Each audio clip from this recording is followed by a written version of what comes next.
Hello दोस्तों, कैसे हैं आप सभी लोग। आज फिर से मैथ का पेडागोजी का क्वेश्चन, इंपॉर्टेंट क्वेश्चन चुन के लाए हैं, जो कि इस टाइप का क्वेश्चन हर एक साल पूछा ही जाता है और इससे बाहरी लेवल का नहीं पूछा जाता है। तो ये ऑनलाइन जो पूछा गया क्वेश्चन है, इसी लेवल का क्वेश्चन है सभी।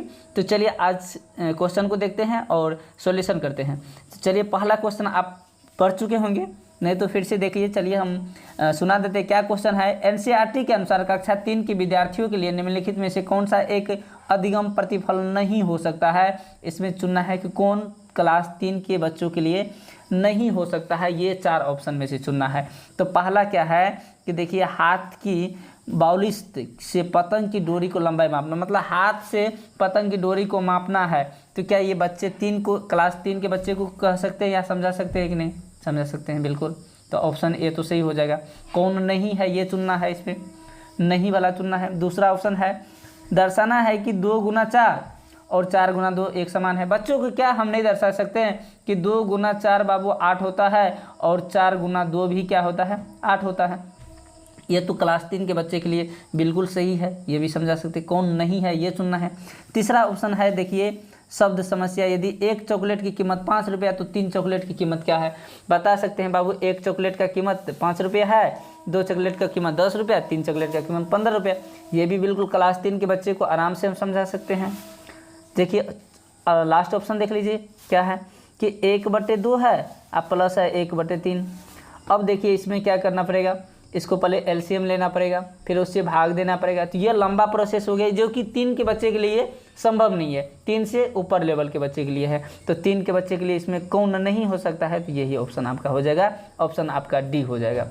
तो ये चीज़ आप समझ चुके होंगे। और ये क्वेश्चन दोस्तों आप ये लिख के ले लीजिए कि ये क्वेश्चन इस टाइप से आता ही है, कन्फर्म कर लीजिए। नेक्स्ट क्वेश्चन पे बढ़ते हैं। चलिए, दूसरा नंबर क्वेश्चन आप पढ़ चुके होंगे कि निम्नलिखित में से कौन आंकड़ों के आरेखीय निरूपण के लिए प्रयोग नहीं किया जा सकता है। निरूपण के लिए प्रयोग नहीं किया जा सकता है। किसके लिए? आरेखीय निरूपण के लिए।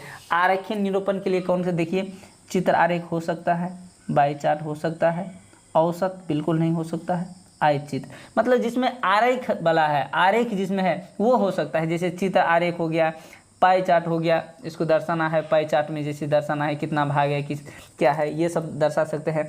आयत चित्र है, ये दर्शा सकते हैं। क्या औसत दर्शा सकते हैं? ये तो अब एवरेज है, ये नहीं दर्शा सकते। आरेखीय निरूपण के लिए ये नहीं दर्शा सकते। तो ऑप्शन आपका सी हो जाएगा। चलिए नेक्स्ट क्वेश्चन पे दोस्तों बढ़ते हैं। और क्वेश्चन कैसा लगा आप लोग ज़रूर कमेंट में बताइएगा एक बार। चलिए थर्ड नंबर क्वेश्चन देख लीजिए आप कि श्रीमान हरि अपनी कक्षा में भिन्न प्रकार की रंगोली चित्र, प्रिंटिंग दुपट्टे लेकर आए। गणित में निम्नलिखित में से किन किन विषयों को पढ़ाने के लिए सर्वाधिक उपयुक्त साधन हो सकते हैं। क्या किया श्रीमान हरि ने, एक रंगोली चित्र जिसमें अनेक अनेक टाइप का रंग होता है, वो प्रिंटिंग दुपट्टे लेकर आए। और गणित में ये समझाने के लिए कि कौन चीज़ के लिए बेहतर ये सर्वाधिक उपयोग हो सकता है। तो सर्वाधिक उपयोग के लिए ये चुनना है ऑप्शन। देखिए, गुणनखंड और गुणज के इसके लिए तो नहीं हो सकता। गुणनखंड और गुणज में इसमें ये रंगोली चित्र से नहीं दर्शा सकते हैं, ये नहीं हो सकता। दूसरा देखिए, आकृति और पैटर्न। हाँ, आकृति समझा सकते हैं, इस कलर का आकृति ये है और ये पैटर्न इस टाइप का है, ये समझा सकते हैं। और ये भिन्न के लिए भी बेहतर नहीं हो सकता। हाँ, थोड़ा कुछ दर्शा सकते हैं भिन्न के लिए, क्योंकि फ्रैक्शन के लिए ज़रूरी नहीं है। फिर भी चलिए हम टिक करके रखते हैं सी को भी। ऑप्शन डी देख लीजिए, स्थानीय मान को कैसे दर्शा सकते हैं, रंगोली से नहीं दर्शा सकते।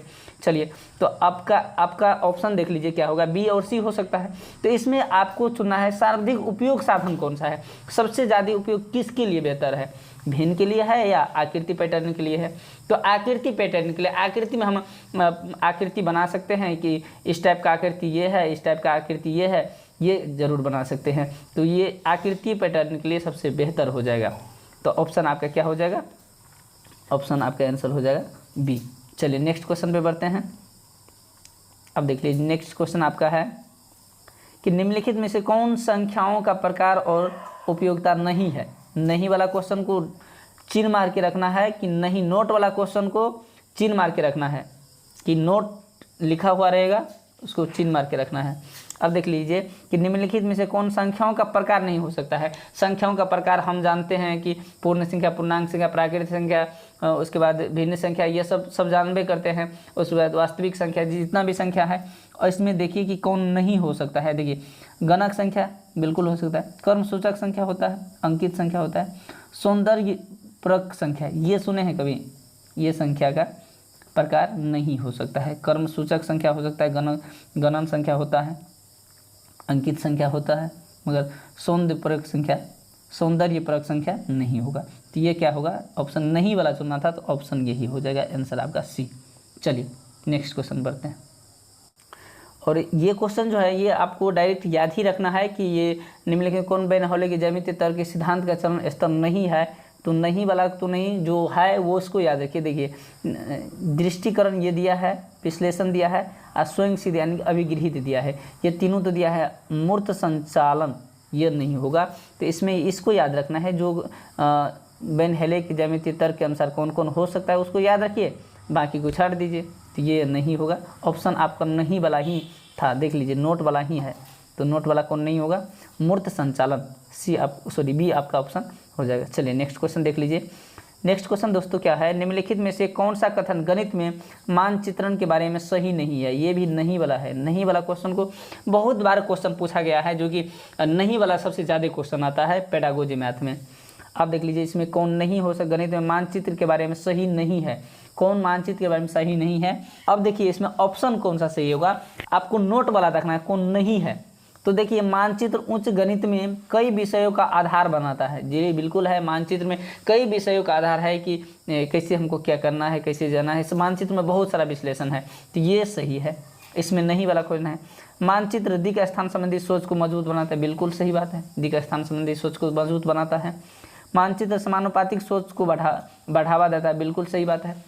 अब ये इसमें देखिए नहीं वाला खोजना है। मानचित्र में केवल अपने आसपास के मानचित्र का आरेख शामिल होता है। क्या मानचित्र में अपने आसपास के मानचित्र का आरेख शामिल होता है? ये तो कोई भी कह सकते हैं, नहीं ऐसा नहीं है। मानचित्र में सिर्फ आसपास के ही मानचित्र का आरेखन शामिल होता है, ये नहीं हो सकता है, यही गलत है। और ये गलत ही तो चुनना था। तो ऑप्शन क्या हो जाएगा आपका? डी हो जाएगा। आप ऑप्शन पढ़ने के लिए सीख जाइए। ऑप्शन आपको अच्छा से पढ़ने के लिए आ गया है पेडागोजी, तो समझ जाइएगा। कुछ ज़्यादा कुछ नहीं होता है, इसमें सिर्फ पढ़ना होता है, अच्छी तरह से उसको पढ़िए और छांटना होता है। चलिए नेक्स्ट क्वेश्चन पे दोस्तों बढ़ते हैं। दोस्तों चलिए नेक्स्ट क्वेश्चन है आपका कि लंबाई का मापन बढ़ाते समय एक अध्यापिका छात्रों को अपनी मेज की लंबाई पैमाने से नापने के बजाय और पेपर क्लिप के नापने की कहती है, और इस क्रियाकलाप को कराने का अति उपयुक्त कारण क्या है? हाथ मतलब बिलांद मतलब हाथ से नापने के लिए कहती है। इस क्रियाकलाप को कराने का अति उपयुक्त कारण क्या है? कि वो जो है अपनी मेज की लंबाई पैमाने से नहीं माप के अपने हाथों से मापती है। ये है इसका कारण क्या है? उपयुक्त कारण क्या है? क्यों हाथ से मापने का क्या फ़ायदा हो सकता है? क्योंकि मेज की लंबाई तो पैमाने से मापा जा सकता था, मगर उसने क्या किया? हाथ से मापने के लिए कहा गया और हाथ से मापा। तो इसमें फ़ायदा क्या है? ये क्वेश्चन यही है आपका। तो ऑप्शन ए है आपका। वो विद्यार्थियों की क्रियाशील गतिविधियों से व्यस्त रखना चाहती है, क्योंकि विद्यार्थियों के लिए ये रोचक होता है। ऐसा नहीं है कि उसको व्यस्त रखना चाहती है, कुछ से कुछ करवाती है, ऐसा नहीं है। ये ऑप्शन तो नहीं हो सकता है। दूसरा देख लीजिए, अपने विद्यार्थियों को यह सिखाना चाहती है कि पेपर क्लिप के द्वारा लंबाई का सही मापन कैसे होता है। जरूरी नहीं कि हाथ से मापेंगे तो सही मापन ही होगा, ये नहीं है। सही मापन के लिए किया जाता है, ये भी सही नहीं हो सकता है। तीसरा देख लीजिए, वह चाहती है कि उसके विद्यार्थी पुराने तरीके से वस्तु का मापन करने का अभ्यास करे। ऐसा नहीं है कि वो सोच रही कि पुराने तरीका सीख ले, उससे कुछ फ़ायदा होगा, ये भी सटीक नहीं लग रहा है। चलिए डी देख लेते हैं। वह चाहती है कि विद्यार्थी का मापन के लिए मानक इकाइयों का आवश्यकता समझे। हाँ ये सही है बिल्कुल, कि वह चाहती है विद्यार्थी मापन के लिए मानक इकाई का आवश्यकता। मानक का इकाई जो हाथ का इकाई है, इसका यूज हम कहाँ कर सकते हैं, कभी भी कहीं कर सकते हैं, ये आवश्यकता को ये समझा रही है। इस मानक इकाई की आवश्यकता को वो समझा रही है। तो ऑप्शन आपका बेस्ट ऑप्शन कौन है? आपका डी है। ऐसा है कि ऑप्शन बी सी भी हो सकता है, पर उससे बेस्ट ऑप्शन आपका ये है कि वो मानक इकाइयों की आवश्यकता को समझा रही है कि इससे मानक के हाथ है, इससे कहीं हम यूज कर सकते हैं, कहीं माप सकते हैं, ये आवश्यकता को समझा रही है। तो ऑप्शन आपका क्या हो जाएगा?